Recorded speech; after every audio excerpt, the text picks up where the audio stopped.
JEE advance के paper 2 का हम लोग पैराग्राफ कर रहे हैं क्वेश्चन नंबर 31 और 32 के लिए। इस पैराग्राफ में स्टार्ट में ये कहा कि 2 इनऑर्गेनिक सॉल्ट्स हैं।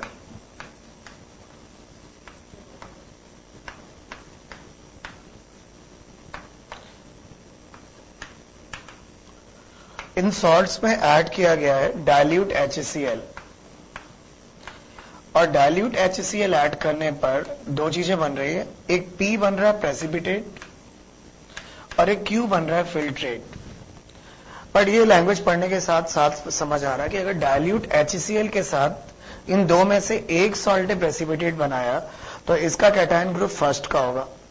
तो ये जो P प्रेसिपिटेट बन रहा है इसका कैटायन श्योरली ग्रुप फर्स्ट का कैटायन होगा।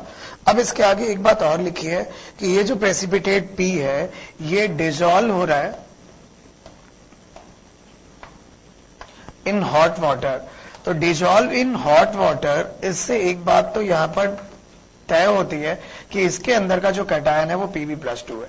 तो इस हिंट की वजह से पता चलता है कि P के अंदर का कैटायन Pb+2 है। इसकी वजह से क्वेश्चन नंबर 32 हमारा सॉल्व पहले होता है।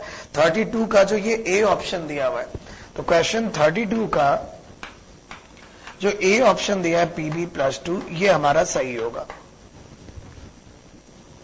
इसके बाद आगे को हम देखते हैं। इसमें जो फिल्ट्रेट Q है, ये इसके अंदर हम HCl मिलाने जा रहे हैं। तो हमारा ये 32 हो चुका है। अब इसके आगे Q के अंदर अब इसमें हम ऐड कर रहे हैं HCl इन डाइल्यूट मिनरल एसिड। मतलब HCl इन एसिड हम ऐड कर रहे हैं। इसमें लिख रहा है ये रिमेन अनचेंज है।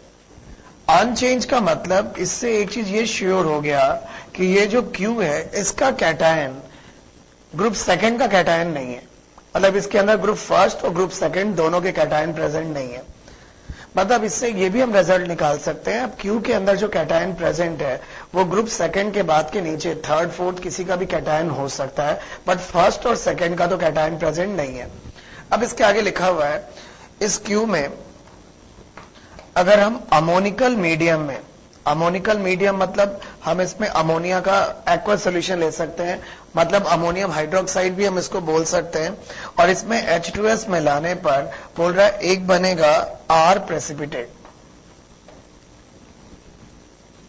अब इससे कई रिजल्ट हमारे सामने आते हैं।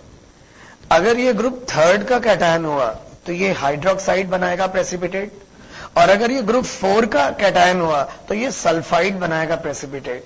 तो हमें यहां पर यही सोचना है इस क्वेश्चन में कि जो Q का कैटायन है ये ग्रुप थर्ड का है या ग्रुप 4 का है। और इसके लिए हमें क्वेश्चन में लैंग्वेज में आगे जाना है। R में लिखा हुआ है कि एक ऑक्सीडाइजिंग एजेंट है H2O2 in presence of NaOH basic medium में, और ये बना रहा है एक कलर्ड सॉल्यूशन ये, और इस कलर्ड सॉल्यूशन को नाम दिया गया है S।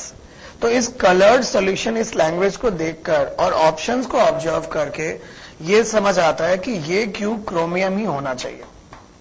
अगर ये क्रोमियम होता है तो ये जो R प्रेसिपिटेट बनेगा ये क्रोमियम का हाइड्रोक्साइड बनेगा, और ये जो हाइड्रोक्साइड होगा ये NaOH और ऑक्सीडाइजिंग एजेंट के प्रेजेंस में Na2CrO4 बनाएगा, और Na2CrO4 sodium chromate actually yellow coloured solution होता है।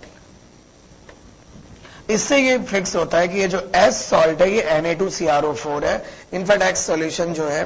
और इससे क्वेश्चन नंबर 31 हमारा सॉल्व हो जाता है। 31 में हमसे पूछा गया है S कौन सा सॉल्यूशन होगा, तो इसका आंसर D हो जाएगा जिसके अंदर है Na2CrO4 लिखा हुआ।